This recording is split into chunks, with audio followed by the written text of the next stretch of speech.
Assalamualaikum warahmatullahi wabarakatuh. Perkenalkan, nama saya Intan Nurul Ainika, NIM F2019-01066, kelas C2, mahasiswi program studi S1 Farmasi, Universitas Mandala Waluya Kendari. Pada kesempatan kali ini, saya akan membahas materi mengenai hubungan struktur aktivitas obat golongan antibiotika. Apa sih itu antibiotika? Istilah antibiotika berasal dari kata antibiosis yang berarti melawan hidup. Istilah ini digagas oleh Iet Fleming yang mendefinisikan antibiosis sebagai konsep biologis kelangsungan hidup, di mana suatu organisme menghancurkan organisme lainnya demi bertahan hidup. Pada tahun 1942, Maxman mendefinisikan antibiotika sebagai bahan kimia yang dihasilkan oleh mikroorganisme yang memiliki kemampuan menghambat pertumbuhan atau mematikan mikroorganisme. Definisi inilah yang kemudian digunakan hingga saat ini. Selanjutnya yaitu penggolongan antibiotika. Penggolongan antibiotika itu sendiri terbagi atas 3, yaitu berdasarkan spektrum aktivitasnya, berdasarkan mekanisme kerjanya, dan berdasarkan struktur kimianya.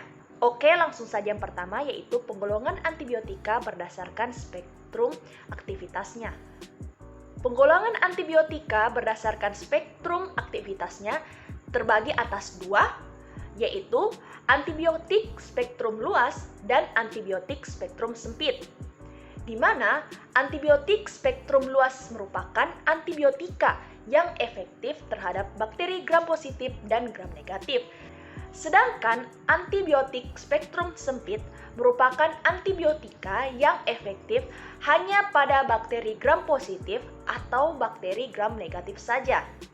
Penggolongan atau klasifikasi antibiotika berdasarkan mekanisme kerjanya dibagi menjadi 5, yaitu yang pertama, antibiotik yang menghambat sintesa dinding sel bakteri, contohnya penisilin, cefalosporin, karbamazepin, vancomycin, bastirasin, fosfomycin, dan isoniazid.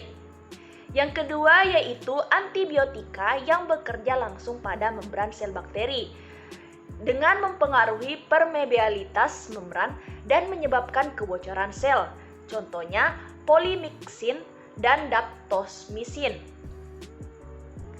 Yang ketiga yaitu antibiotik yang menghambat pembentukan DNA atau RNA, contohnya quinolone dan rifampicin.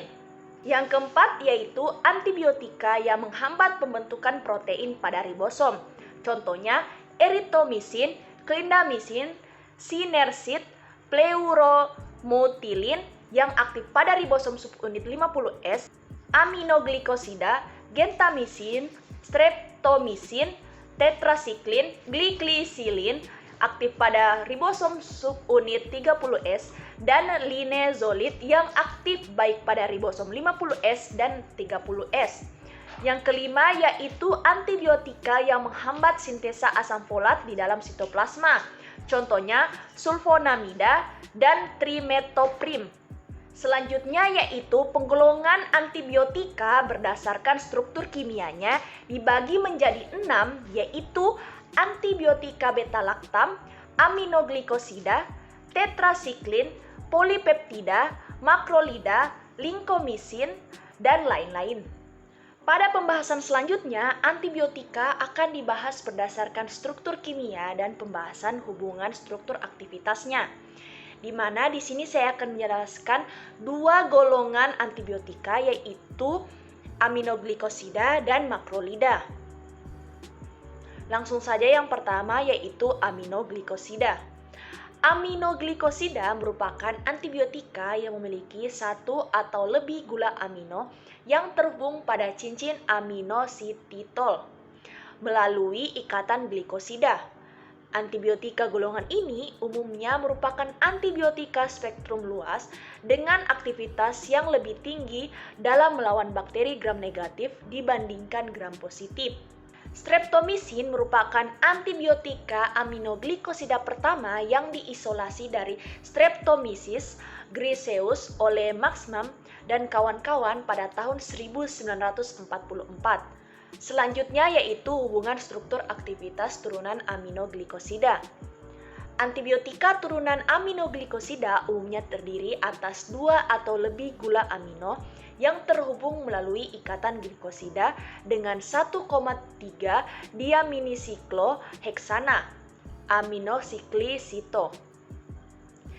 Dengan demikian, aminoglikosida memiliki 2 struktur utama yang penting, yakni gula amino dan cincin aminoklisito. Pada hampir semua aminoglikosida, cincin tersebut adalah 2-deoksistreptamin, kecuali pada streptomisin dan dehidrostreptomisin, di mana cincin tersebut adalah streptidin. Adapun penjelasan lebih lanjut mengenai hubungan struktur aktivitas turunan aminoglikosida yaitu pada gambar di samping yaitu merupakan gugus gula amino pada struktur utama turunan aminoglikosida, di mana posisi C6 dan C2 merupakan target dari penginaktifan enzim bakteri. Ada substitusi metil pada C6 dapat meningkatkan resistensi enzim. Hilangnya gugus 3-OH atau 4-OH atau keduanya tidak mempengaruhi aktivitas enzim.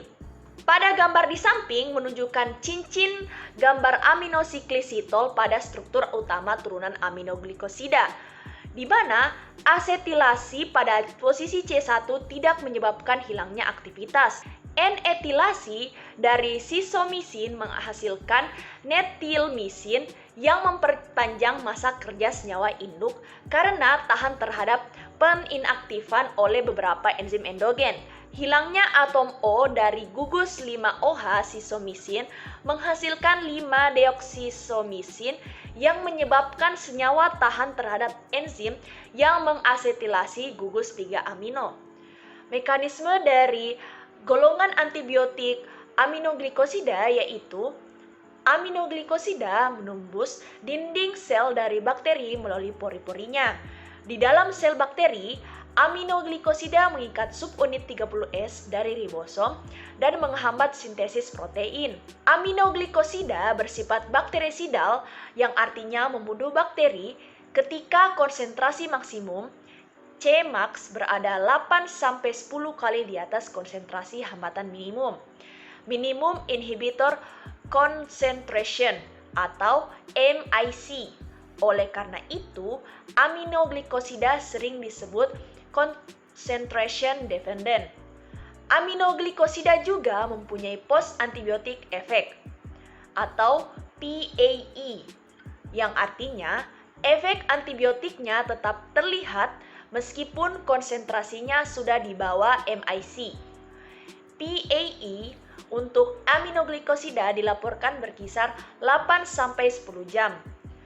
Aminoglikosida sering dikombinasi dengan golongan penisilin untuk infeksi gram positif dan juga beberapa gram negatif, seperti Pseudomonas, Listeria, dan Enterococcus.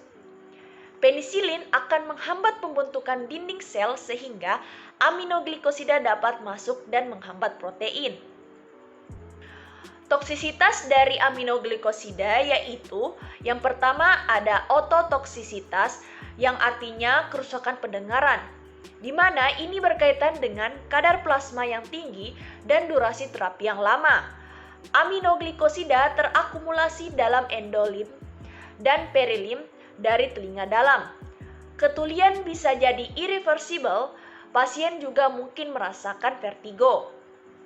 Resiko meningkat dengan penggunaan obat yang ototoksik, contohnya furosemid dan cisplatin. Selanjutnya yaitu nefrotoksisitas atau kerusakan ginjal.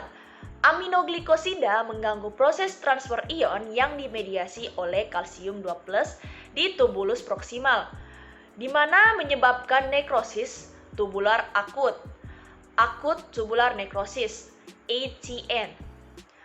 Kerusakan ginjal ini bisa ringan, reversible, tapi juga parah dan irreversible. Resiko nefrotoksik berkaitan dengan konsentrasi, terutama jika kadar minimum lebih dari 2 mg per liter. Resiko meningkat bila diberikan bersama obat nefrotoksik lainnya seperti vancomycin. Yang selanjutnya itu paralisis otot atau neuromuskular, di mana terjadi bila disuntikan terlalu cepat. Yang selanjutnya yaitu farmakokinetik dari aminoglikosida. Yang pertama yaitu absorpsi. Karena bersifat polar, maka absorpsi di gastrointestinal sangat kurang, sehingga tidak diberikan secara oral untuk tujuan sistemik, kecuali neomycin untuk tujuan infeksi usus besar. Selanjutnya yaitu distribusi. Karena bersifat larut dalam air, sehingga kurang tersebar di jaringan. Maka obat banyak di pembuluh darah, kemudian validasi dosis kecil pada orang dewasa sekitar 0,2 sampai 0,3 liter per kilogram. Konsentrasi di CSF, cairan cerebrospinal, sangat terbatas, sehingga mesti diberikan secara intratekal atau langsung ke sumsum tulang belakang. Dapat melewati sawar plasenta, sehingga bahaya bagi bayi. Eliminasi dari aminoglikosida yaitu 90% dikeluarkan melalui ginjal, sehingga perlu penurunan dosis dalam gagal ginjal. Yang selanjutnya yaitu turunan antibiotika golongan makrolida. Antibiotika turunan makrolida merupakan antibiotika yang sangat bermanfaat khususnya untuk terapi penyakit infeksi yang disebabkan oleh bakteri gram positif baik dalam bentuk kokus maupun bacillus. Antibiotik ini juga efektif melawan bakteri gram negatif kokus khususnya Neisseria sp. Antibiotika turunan makrolida ini pada umumnya dihasilkan oleh Streptomyces sp dan mempunyai 5 bagian struktur dengan karakteristik sebagai berikut. Yang pertama, cincin lakton yang besar biasanya mengandung 12-17 atom. Yang kedua, gugus keton. Yang ketiga, 1 atau 2 gula amin seperti glikosida yang berhubungan dengan cincin lakton. Yang keempat, gula netral yang berhubungan dengan gula amino atau pada cincin lakton. Dan yang kelima yaitu gugus dimetilamino pada residu gula yang menyebabkan sifat basa dari senyawa dan memungkinkan untuk dibuat bentuk garamnya. Obat-obat yang termasuk golongan turunan makrolida adalah erythromycin, oleandomycin, clarithromycin, fluoritromycin, diritromycin, dan azitromycin. Selanjutnya saya akan membahas hubungan struktur dan aktivitas makrolida. Spektrum antimikrobal makrolida sedikit lebih luas dibandingkan penisilin. Komponen lain golongan makrolida merupakan derivat sintetik dari erythromycin yang struktur tambahannya bervariasi antara 14 sampai 16 cincin lakton. Pada struktur azitromycin, makrolida dengan atom N di cincin laktonnya, penghilangan gugus 9 keto disertai penggabungan suatu basa lemah di mana fungsi nitrogen amin tersier ke dalam cincin makrolida dapat meningkatkan stabilitas azitromycin terhadap peruraian yang dikatalisis asam. Perubahan ini juga meningkatkan kelarutan molekul dalam lipid dan memiliki aktivitas lebih poten terhadap gram negatif, volume distribusi yang lebih luas, dan waktu paruh yang lebih panjang. Pada clarithromycin, 6-metil ether erythromycin menjadi metilasi gugus 6-hidroksil pada erythromycin adalah derivat 6-O-metil yang efektivitasnya sama dengan erythromycin, di mana memiliki fitur farmakokinetika yang meningkat, waktu paruh plasma lebih panjang, penetrasi ke jaringan lebih besar, peningkatan aktivitas terhadap Haemophilus influenza, Legionella pneumophila. Pada ractositomycin, derivat semisintetis dari erythromycin yang tan asam, memiliki aktivitas setara dengan erythromycin, namun profil farmakokinetiknya mengalami peningkatan sehingga lebih dipilih untuk infeksi saluran pernapasan. itulah pembahasan yang dapat saya sampaikan mengenai hubungan struktur aktivitas golongan antibiotika. Bila ada kesalahan dalam pembahasan yang saya sampaikan, saya mohon maaf. Semoga video ini dapat bermanfaat bagi kita semua. Saya tutup. Wabillahi taufiq walhidayah. Wassalamualaikum warahmatullahi wabarakatuh.